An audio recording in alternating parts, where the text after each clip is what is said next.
Hey guys, it's Amit. I'm doing the Jan-Feb TA for the negative critiques that I think would be good on this topic. Again, the topic is resolved. Plea bargaining ought to be abolished in the United States criminal justice system. So before I delve into the critiques proper, I'm going to go over some framing that I think you should keep in mind when talking about the critiques, in order to understand the different variations of them. So I think there's two alternatives that can be on the majority of those critiques. Either A, you concede the status quo and you say that we should allow the status quo, we should allow plea bargaining to be good, so you essentially impact turn the affirmative and say plea bargaining is good. Or B, you concede that plea bargaining may be bad, but the affirmative doesn't really do anything because there's a structural reason for why certain things exist, and you take a more overarching rejection of the nature of the affirmative versus just like a marginal reason for why plea bargaining would be good.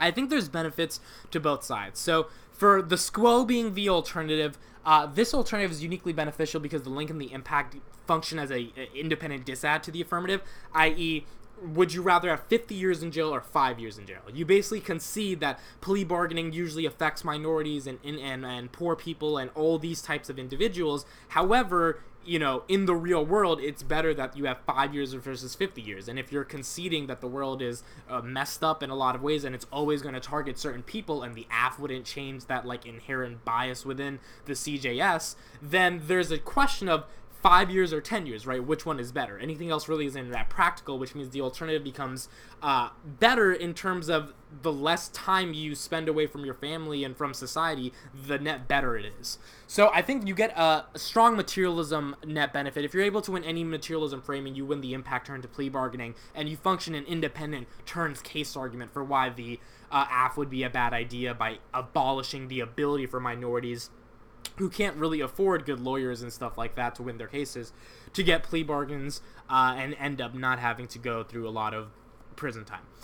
The other alternative that I think is still beneficial is a structural analysis, which is just like, you know, getting rid of plea bargaining isn't going to change the fundamental nature of what the criminal justice system will try to do. I still think you still get access to the disadd, that you're going to have people that spend more time in jail because they won't be able to take plea bargains because, you know, the criminal justice system is still going to be really, you know, inherently discriminatory to certain individuals.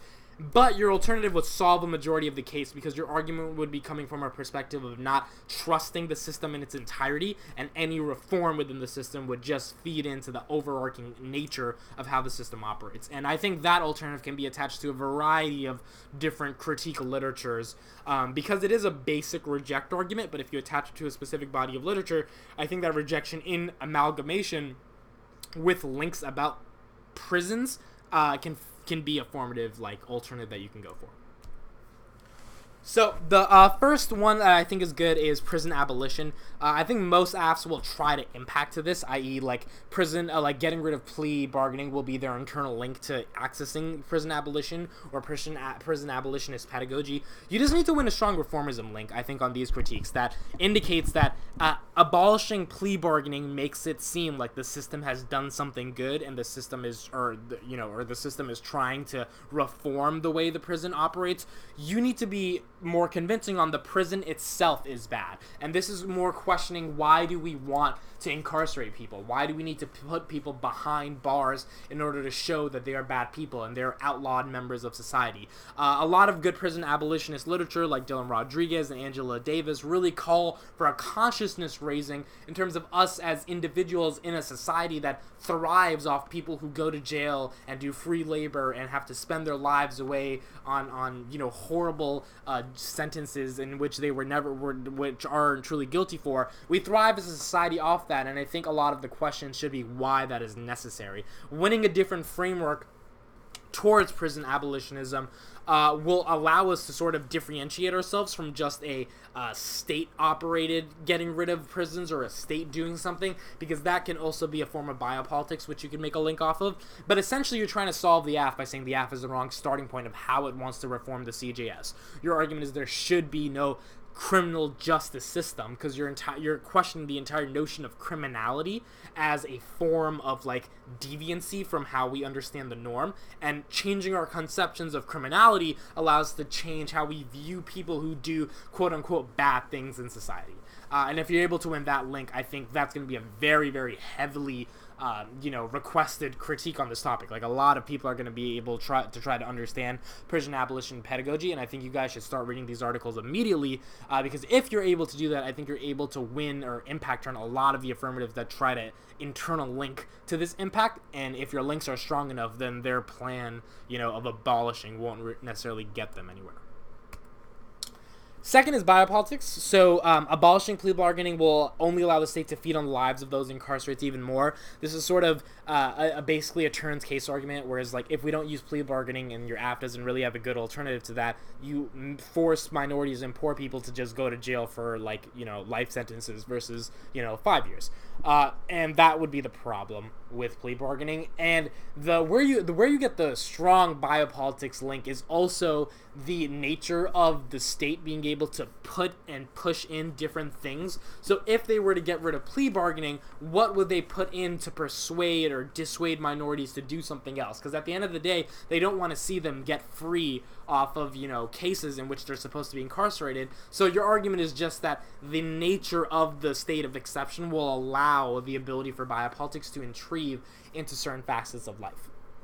Another link will be the law itself is the issue. So questioning what it means to break a law versus the type of punishment. The AF is concerned with how people are processed in the criminal justice system. Your argument is more a reason about why laws exist in and of themselves. And if you're able to win a link that the law is bad and the law shouldn't be existent, then I think you independently win a no solvency argument to the affirmative, a huge solvency deficit on any of their empirical analysis, because you're just impact turning the notion of the law being good. So two alts on this. I either think you can use the SQUO. You would have to sort of say you're not an absolute rejection, but you are a rejection of the law being good, or anarchy. Both can solve the links. I think anarchy is the best one, because then you just come from a perspective of the law itself is bad. So plea bargaining is bargaining with the law, and if you get to win a strong impact that the law itself justifies genocide and oppression and structural violence, then you're able to just pretty much turn the entirety of the affirmative and then go quick with the alternative solving the case. So biopolitics, I think, would be, a popular critique as long as you're able to win a strong link claim to plea bargaining. Next one is Afropess. I think this one will be very heavily run as well, just because most apps will talk about plea bargaining in the context of black people. I think, again, nothing is ever truly abolished in terms of how the state feeds off black flesh. So even if you get rid of plea bargaining, you still get access to your turns case argument about how there's going to be more time in prison. But you also get access to the fact that it's not a question of if plea bargaining is ethical, right? Because the affirmative will be condemning plea bargaining is not ethical. But your argument is, why do black people have to engage in these bargains the most percentages of times? I think it's 93% is one of the latest statistics I saw, right? Which is there's no reason to constantly ask ourselves if a certain law is ethical, or if a certain procedure is ethical, or for a certain manifestation of the CJS is ethical, but rather a question of why does that ethicality of all of those different things we want to reform end up affecting X amount of people, in this case black people, in the most gratuitous ways. And if you're able to feed that larger question in the debate, then I think Afropessimism becomes a pretty strong critique in terms of just analyzing why the alternative would be net better than doing anything the affirmative does. I think you can do a good play on words, right? The alternative would be to stop bargaining, right? Which is your end civil society argument, that there's no, manifestation in which the AF does something that would ultimately good in a world that is dominated by an ontological position of blackness. So if your argument is just that we should stop bargaining, we should not engage with the law in and of itself feeds off anti-blackness. Again, these are more metaphysical arguments, but, attaching it to the empirical nature of why plea bargaining affects those group of people gives you some sociological basis to prove your metaphysical claims as well. I think this alternative will solve a lot of apps as well. The Afropess debates are ultimately going to come down to the affirmative winning, that they have some system that is more effective than plea bargaining and heavily impacting that to materialism, versus the alternative just showing that there is nothing that you can do in the CJS to keep it ethical. And I think jury nullification, right, is a strategic way for the affirmative to answer this argument in one sense, right, in terms of how we understand plea bargaining. But I think the negative just gets to win, that even if black people don't get to be on the the trial, right, be on the panel itself because they're structurally barred from getting there, then there really is no manifestation of individuals within the CJS breaking down the CJS, because it feeds off structurally not allowing certain individuals to even get there. So I think Afropess is a great critique on this topic. I think it has really good links. Again, it's a question of just framework in this debate and who wins what framework. The last one I have is Baudrillard. I think ending plea bargaining would only be a function of stimulation, which allows us to assume that we would be living in a better reality without it, right? So a lot of you guys who don't know about Baudrillard should go type in Starbucks pumpkin spice latte Baudrillard and read a quick article to understand a summary of it on criticaltheory.com.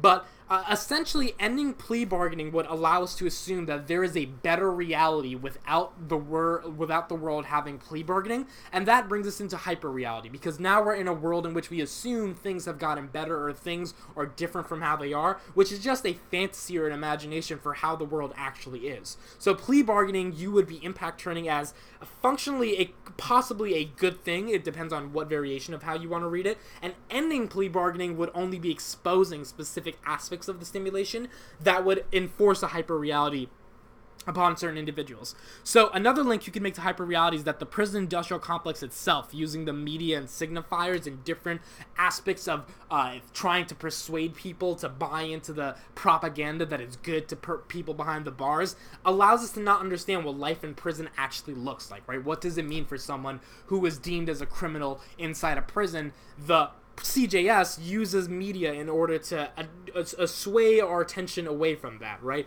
They never show us what it actually means like to be inside the position of being categorized as a criminal, which feeds into the entire portion of hyperreality that Baudrillard talks about, that destroys the ability for us to understand signs and signifiers outside of the common dimensions in which they're located through media and propaganda. Changing the way we understand criminality as a concept would be key to deconstruct symbols and signifiers. So I think one good alternative would just be deconstructing the criminal, right, and understanding the criminal as a subject location that is only propagated through the media and hyper-realized as something that is effective in terms of maintaining the coherence of society, as in there is a good and bad. Bad is criminal, bad deserves punishment, good deserves rewards and freedom, and that manifestation and divide between how we understand reality is the exact criticism you're doing for why the affirmative would say, hey, we get rid of plea bargaining, but we still are able to, process the bad people in this way, or the good people get less time. Your argument would just be questioning what does it mean to be good and bad in the context of hyper-reality through a Baudrillardian standpoint. So a lot of these critiques essentially can function off the same links and end up having the same impacts. It's just a question of what literature base you think you're the most comfortable with, you think the judge would be the most adaptive to, and you think would be productive in turning a lot of the affirmative's arguments using the tricks and little, skills within each literature. So for Afropess, it's ontology. For Baudrillard, it's hyperreality. For prison abolition, it's making, an overarching claim that the prison is unethical and we should get rid of it. Using the ability to understand all those manifestations of the literature will be very effective in helping you execute critiques. The last thing I'm going to say is about queerness. I think criminality as a concept is really good in forming a queerness position on the negative. So if the affirmative tries to impact, like plea bargaining affects queer people, getting rid of it would be net good for them. A lot of arguments can be made about why queer people are affected and why the deviancy of queerness allows it to bargain with heteronormativity. And that argument, again, can be attached to a lot of the same bodies of literature, but the fundamental argument would be embracing a position of non-deviancy that deconstructs the criminal in and of itself.